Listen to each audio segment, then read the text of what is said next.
마태복음 제1장 1절. 성경책이 없으신 분 앞에 화면을 보셔도 되겠습니다. 같이 봉독하겠습니다. 아브라함과 다윗의 자손 예수 그리스도의 계보라. 아멘. 우리가 주님을 찬양했습니다. 숨예배팀이 참 많이 예를 쓰셨는데요. 뛰어나신 이름 예수, 사랑의 왕으로 오신 예수, 그 예수님이 여러분 마음 가운데 우리가 찬양하게 될 때 벅찬 감사와 감격이 그리고 기쁨이 있으신지요? 제가 얼마 전에 어떤 한 지체와 통화를 한 적이 있습니다. 그 지체가 청년인데요. 제게 이런 말을 했어요. 하나님께서 한 번도 제 편이 된 적이 없어요. 제가 그 통화를 하면서 이걸 어떻게 풀어갈 수 있을까? 하나님이 내 편이 된 적이 없다. 이 얘기하는 이 지체의 그 상황을 제가 조금 알기 때문에 어떻게 하면 이걸 좀 함께 할 수 있을까 이런 생각을 좀 하게 됐어요. 여러분, 내 편이 된다는 말은 내 마음대로 된다라는 말로 대치되지 않을까 그 생각을 해봤습니다. 그러니까 이 말을 좀 다른 주제로 한번 바꿔볼게요. 많은 사람들이 주식이라는 것에 관심이 있어요.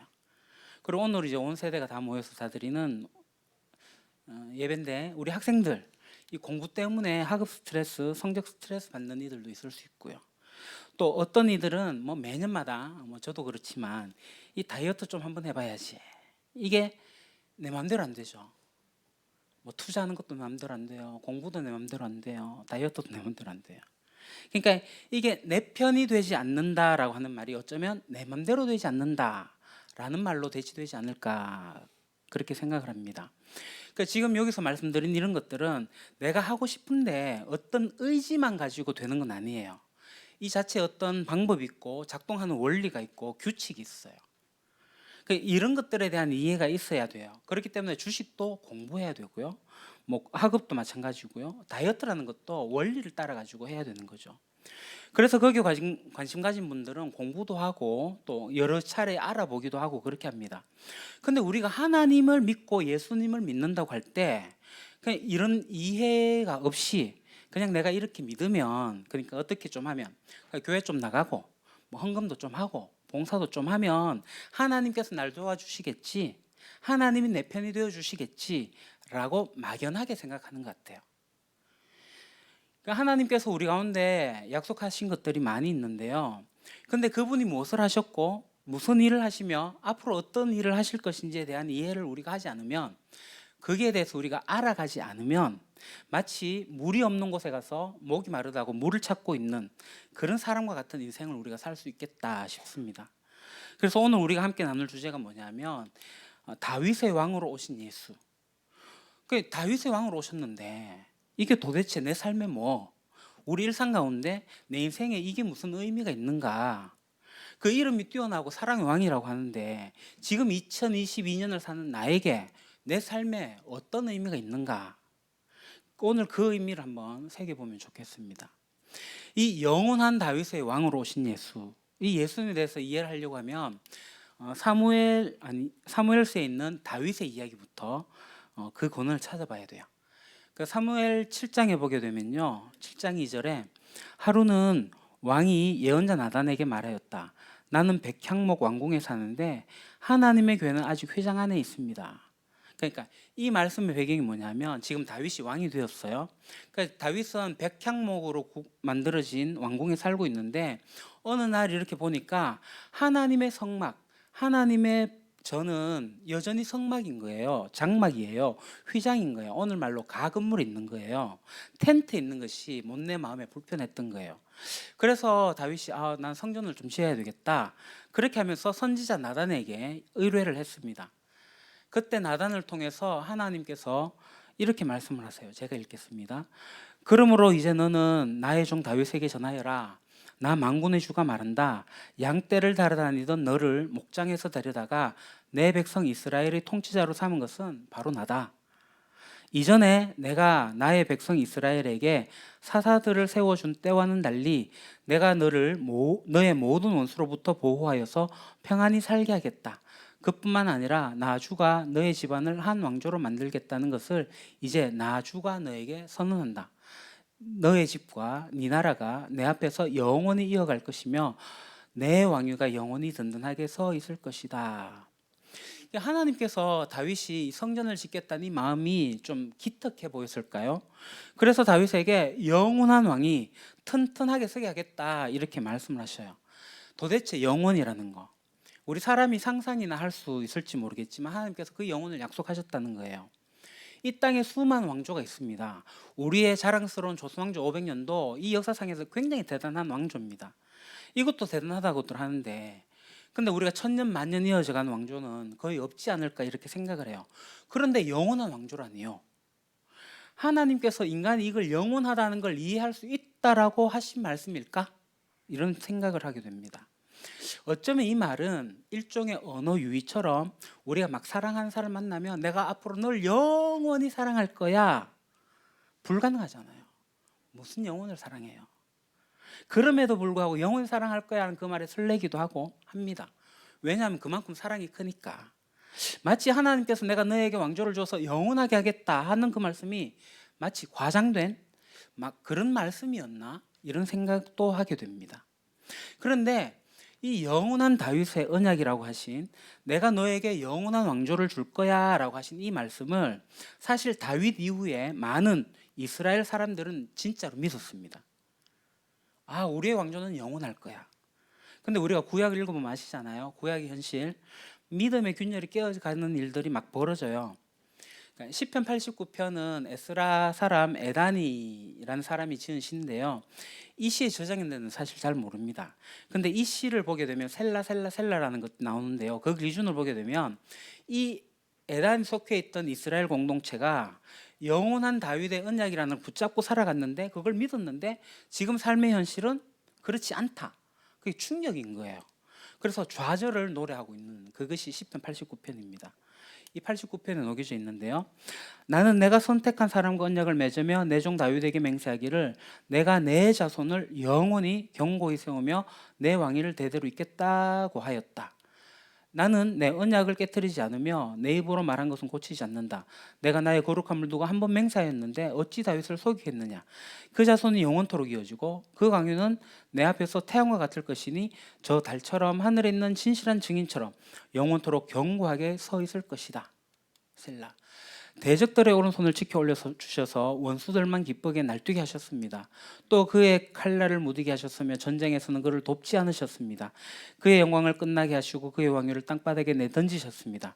주님은 또한 그의 젊은 날을 줄이시고 그를 수치로 덮으셨습니다. 셀라. 주님 언제까지입니까? 영영 숨어 계시렵니까? 언제까지 주님의 진노를 불처럼 태우려고 하십니까?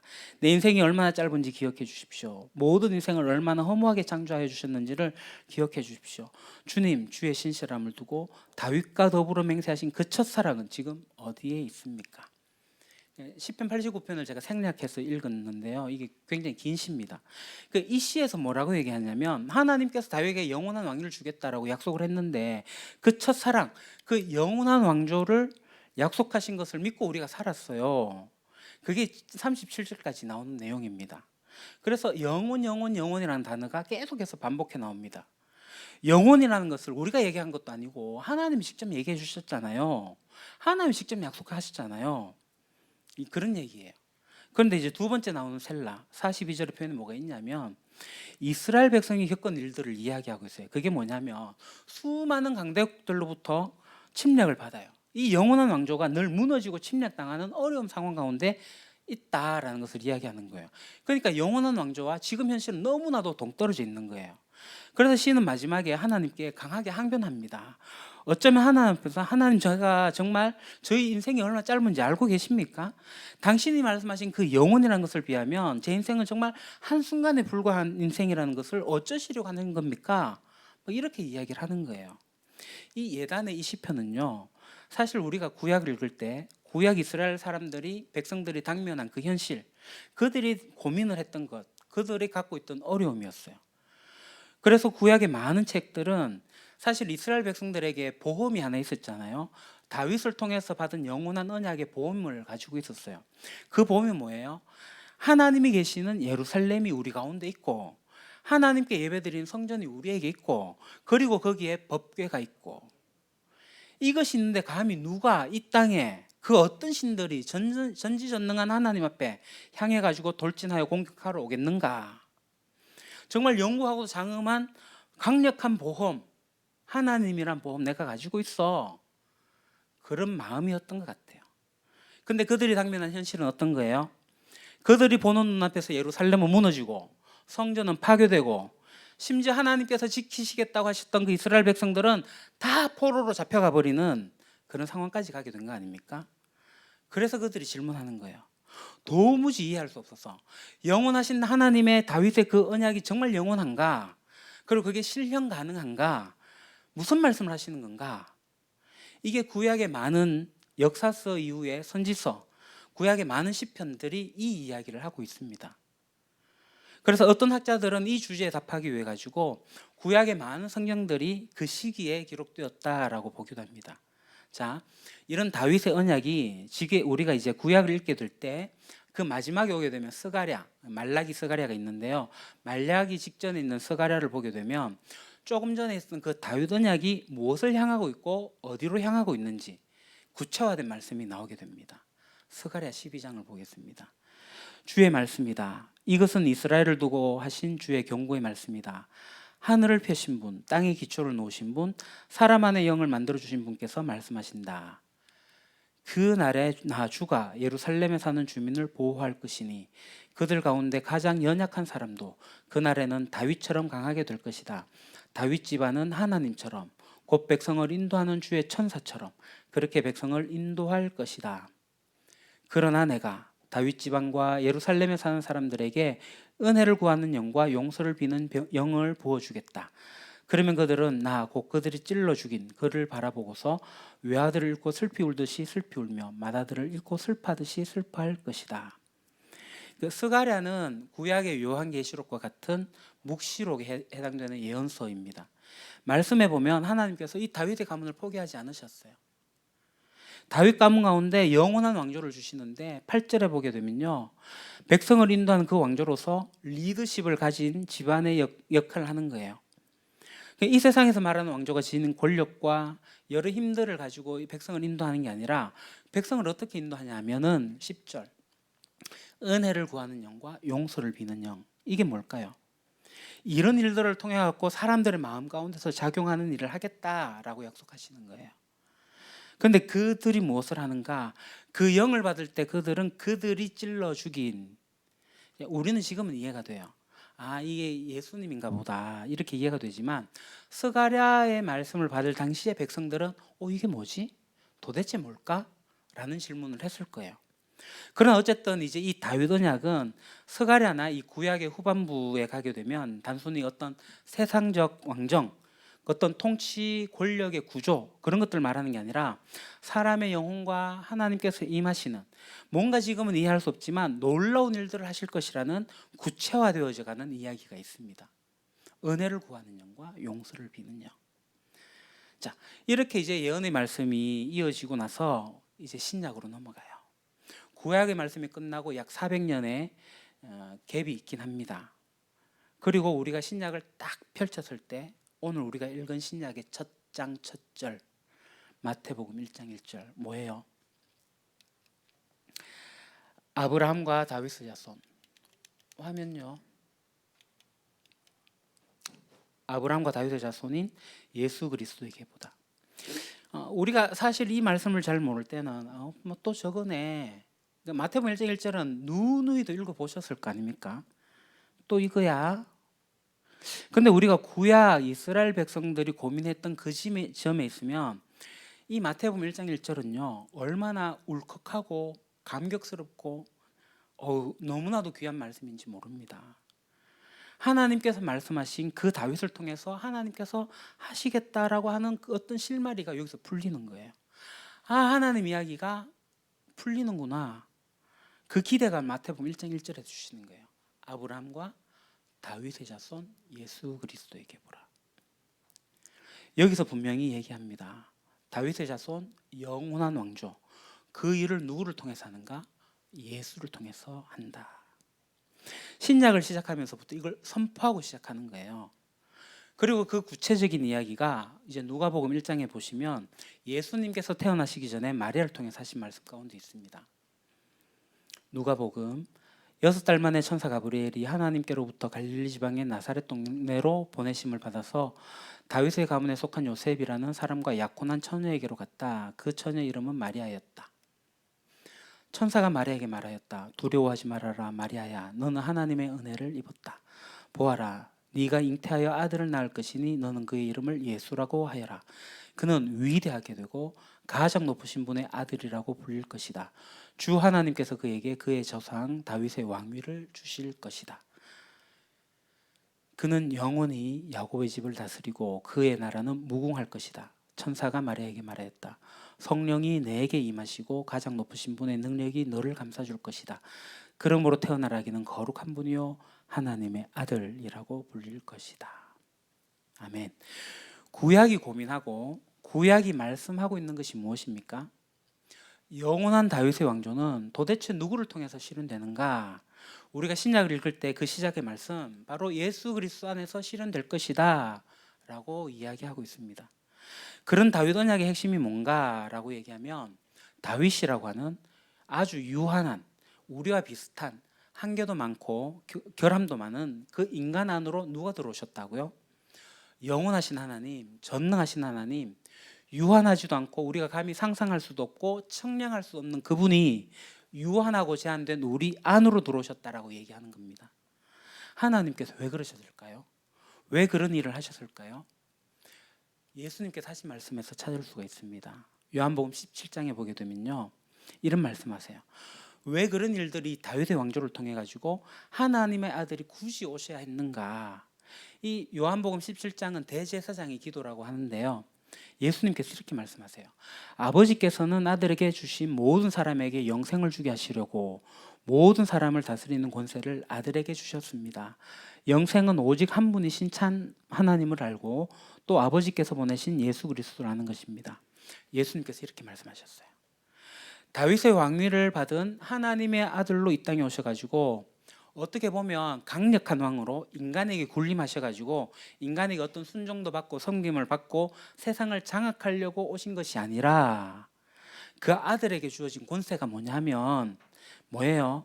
그 권세, 모든 따르는 그를 따르는 모든 자들에게 영생을 주실 수 있는 권세, 그걸 말씀하시는 거예요. 영원한 삶, 영생. 자, 유한한 존재, 또 죄로 말미암아 죽을 수밖에 없는 존재에게 감히 상상할 수 없는, 감히 그 무엇으로도 이것을 사거나 얻을 수 없는 그 영원한 삶, 영생의 삶을 주시려고 이 유한한 인간에게 우리 안에 영원하신 하나님의 아들인 예수님이 왕으로 오셔가지고 우리 가운데서 그 일을 행하시겠다라고 말씀하시는 거예요. 그럼 이 영생이라는 게 뭡니까? 예수님께서 영생을 이렇게 정의 내렸습니다. 영생은 그냥 영원히 사는 거, 무병장수하는 거, 그게 아니라 뭐예요? 하나님을 아는 거, 아버지께서 보내신 예수 그리스도를 아는 거, 그 삶 가운데 참 영생이 있다라고 예수님께서 말씀하셨어요. 예수님께서 이렇게 말씀하신 것들을 예수님의 제자들, 예수님 승천 이후에 신약의 많은 서신서에 나오는 바울이라든가 요한이라든가 그 수많은 믿음의 선배들이 이런 고백들을 하게 됩니다. 여러분들이 잘 아는 말씀이에요. 이제 여러분은 죄에서 해방을 받고 하나님의 종이 되어서 거룩함에 이르는 삶의 열매를 맺고 있습니다. 그 마지막은 영원한 생명입니다. 죄의 삭은 죽음이요 하나님의 선물은 우리 주 예수 그리스도 안에서 누리는 영원한 생명입니다. 예수님께서 말씀하신 그리스도를 안다, 이게 뭡니까? 바울이 이렇게 이야기하는 거예요. 우리가 그리스도를 알게 되면 어떤 일이 일어나는가? 죄에서 해방을 얻게 된다. 하나님의 자녀요, 하나님의 종이 된다. 그래서 우리가 감히 거룩이라고 하는 삶에 이르게 된다.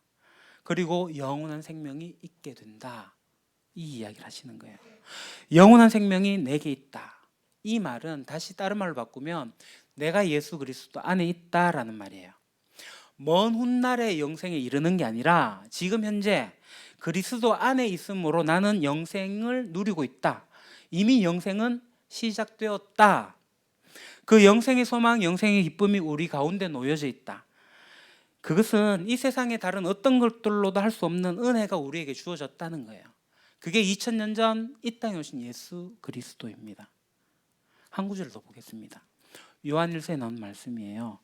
우리는 하나님의 아들이 오셔서 그 참되신 분을 알 수 있도록 우리에게 이해력을 주신 것을 압니다. 우리는 그 참되신 분, 곧 하나님의 아들 예수 그리스도 안에 있습니다. 이분이 참 하나님이시요 영원한 생명이십니다. 요한 사도도 바울과 비슷한 고백을 하죠. 이들이 말하고 있는 영원한 생명이 뭐예요? 어느 날 갑자기 어떤 깨달음을 얻게 되고 어떤 신비한 경험을 하게 되는 그런 걸 말하는 거 아니에요. 하나님께서 하신 것들을 이해력을 갖게 되어서 구약부터 시작해가지고 충분히 이해가 되어질 때 그것이 깨달아지고 나면 아, 하나님의 아들이 우리 가운데 계시는구나. 그 영원한 다윗의 왕조로 오신 예수 그리스도가 나와 무관한 분이 아니라 나의 구주가 되고 나의 생명이 되시고 나를 인도하시는 분이 되시고 그리고 나에게 영생이라는 것을 무상으로 아무런 요구 없이 당신 사랑 가운데 주시는 분이구나. 그것을 우리가 고백하게 된다는 거예요. 여러분, 그렇다고 하면 지금 우리의 삶 가운데 우리가 지난날 제가 처음에 그런 이야기를 했잖아요. 진짜 하나님이 한 번도 내 편이 된 적이 없어. 제가 뭐 어떤 것을 강요하려고 하는 게 아닙니다. 그러나 문득 사람 만날 때 어떤 사람들에게 이야기를 듣게 될 때 그의 과거 이야기를 보면은 너무 가슴 아파요.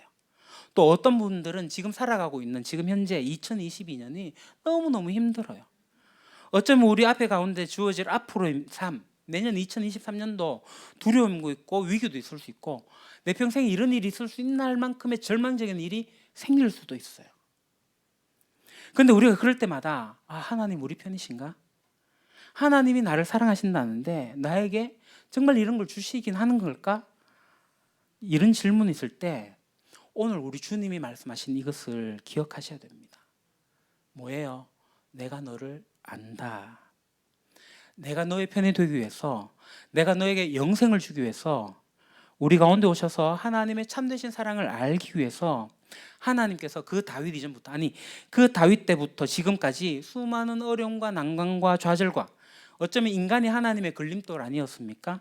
그 모든 것들 가운데 하나님께서 중단하거나 포기하거나 좌절하지 않으시고 하나님의 그 치열한 사랑으로, 포기할 줄 모르는 사랑으로 오늘 우리에게 오셔가지고 이렇게 얘기하시는 거예요. 내가 너의 편이다. 영원한 다윗의 왕은 너와 무관한 것이 아니라 그 영원한 다윗의 왕으로 오신 그 다스림 가운데 너가 속해 있어 라고 이렇게 이야기하시는 거예요. 그것을 알게 되면 어떤 고백을 할 수 있을까? 바울의 고백을 할 수 있습니다. 그렇다면 이런 일을 두고 우리가 무엇이라 말할 수 있겠습니까? 하나님이 우리 편이시라면 누가 우리를 대적하겠습니까? 당신의 아들을 아끼지 않으시고 우리 모두를 위하여 내주신 분이 어찌 그 아들과 함께 모든 것을 우리에게 선물로 거저주지 않겠습니까? 하나님께서 택하신 사람들을 누가 감히 고소하겠습니까? 의롭게 하여 주신 분이 하나님이신데 누가 감히 그들을 정죄하겠습니까? 그리스도 예수는 죽으셨을 뿐만 아니라 오히려 다시 살아나셔서 하나님의 오른편에 계시며 우리를 위하여 대신 간구하여 주십니다. 누가 우리를 그리스도의 사랑에서 끊을 수 있겠습니까? 환난입니까? 공고입니까? 핍박입니까? 굶주림입니까? 헐벗음입니까? 위협입니까? 또는 칼입니까? 성경에 기록된 바 우리는 종일 주님을 위하여 죽임을 당합니다. 우리는 도살당할 양과 같이 여김을 받았습니다. 한 것과 같습니다. 그러나 우리는 이 모든 일에 우리를 사랑해 주신 그분을 힘입어서 이기고도 남습니다. 나는 확신합니다. 죽음도 삶도 천사들도 권세자들도 현재 일도 장래 일도 능력도 높음도 깊음도 그 밖에 어떤 피조물도 우리를 우리 주 예수 그리스도 안에 있는 하나님의 사랑에서 끊을 수 없습니다. 아멘. 오늘 이 말씀이 우리 마음 가운데 사랑이 나를 돌보고 계시는가? 이 영원한 다윗의 왕이 나의 어떤 삶, 내가 지금 겪고 있는 일상의 어려움, 고민, 한계, 좌절, 불투명한 여러 어떤 일들, 과거 일들이 아직까지 끊어지지 않고 오는 괴로움들, 여전히 내 현재에 미친 내 삶 가운데 영원하신 다윗의 왕이 무슨 일을 하시는가라는 이 질문 앞에 이 로마서 8장의 말씀으로 정말 하나님께서는 이 사랑을 우리에게 주신다. 하나님의 사랑을 끊을 수 없다. 그리스도 예수 안에서 그 사랑을 보여주셨다. 이 고백이 오늘 우리의 고백이 되어야 됩니다. 여러분, 하나님의 백성인 우리가 이 땅 가운데 살기 때문에, 이 땅 가운데 있기 때문에 어려움이 있어요. 실제로 이런 어려움들을 우리의 많은 선배들이 겪었습니다. 성경에서는요, 굶주림, 여러 가지 위협, 헐벗음뿐만 아니라 삶, 죽음, 장래, 많은 부분들에 대해서 예측할 수 없는 불확실한 것들, 두려움, 위협, 그런 일들이 있지만 뭐라고요? 끊을 수 없다. 하나님이 우리 편이시기 때문에 그 사랑을 막을 수가 없다. 그 사랑을 지게 만들 수 없다. 그 사랑이 우리를 붙잡고 견인해서 간다. 라고 하는 그 고백이 우리의 고백입니다. 그게 우리가 말하는 영원한 다윗의 왕으로 오신 예수, 우리가 찬양하는 사랑의 왕이신 예수, 위대하신 이름 예수, 구원의 왕 예수, 이 고백이 여기에 담겨 있습니다. 이 고백과 우리의 삶은 무관하지 아니하고 우리는 그렇게 고백합니다. 이 고백처럼 하나님, 나를 우리 주 예수 그리스도의 사랑에서 그 어떤 것도 끊을 수 없습니다. 그렇게 주님, 저의 한 해 남은 이 시간도, 장래일도, 나의 과거와 여러 가지 많은 부분들도 그것이 그리스도 사랑 밖에 있는 것이 아니라 그리스도 사랑을 넘어서 뛰어넘는 일도 있을 수 없음을 주 앞에 고백합니다. 하나님의 사랑에서 그 무엇이 끊겠습니까? 말씀을 맺겠습니다. 우리가 오늘 함께 예배드리는 우리 모두는 예수를 그리스도로 고백하는 기독교 신앙을 가진 사람들입니다. 우리의 신앙이 막연한 것입니까? 그냥 열심히 교회 다니고 어려울 때 기도 좀 하고 말씀 읽으라 하니 좀 읽어주고 삶에 여러 가지 부대끼는 일들이 있을 때 그냥 알아서 헤쳐나가면 되는 게 우리의 신앙입니까? 그렇지 않습니다. 성경은 우리에게 분명히 말합니다. 하나님이 우리를 위해 사신 일, 이 영원한 다윗 언약이라고 하는 것들, 이걸 하나님께서 지키시기 위해서 하나님께서 모든 악조건을 뚫고 그 하나님의 약속이 모든 시대와 모든 장애물을 걸러서 나에게 오기까지, 저와 여러분에게 오기까지 하나님께서 지치지도 포기하지도 좌절하지도 않으시고 그렇게 오셨어요. 그게 오늘 우리에게 일어난 가장 큰 신비이고 기적입니다. 이 신비와 기적, 이 영원한 다윗 언약에 우리가 하나님 앞에 속하여서 하나님, 예수 그리스도께서 그렇게 하실 것들을 저 역시 믿음으로 갖고 우리 선배들이 그랬던 것처럼 저의 남은 인생도 하나님 앞에 그렇게 가겠습니다. 그것이 우리에게 맞는 신앙의 고백이고 삶이라는 것입니다. 오늘 성탄절입니다. 여러 가지 어려움을 겪고 있는 소식들은 점점 많아지고 있는 그러한 삶 가운데 있습니다. 우리가 붙잡을 수 있는 게 뭐가 있을까요? 우리가 뭘 붙잡고 이 어렵고 불확실한 시대를 우리가 살아갈 수 있겠습니까? 성경은 말씀하십니다. 영원한 다윗 언약을 오늘 우리에게까지 이르도록 하시기 위해 가지고 모든 것을 뚫고 우리를 붙잡으시는 하나님의 사랑에서 끊을 수 없다라고 하는 그 고백을 우리 마음과 우리의 삶과 우리의 영혼 가운데 깊이 새기라고 주님께서 말씀하십니다. 그런 한 주, 그런 귀하고 복된 성탄절을 보내면 좋겠습니다. 기도하겠습니다. 하나님,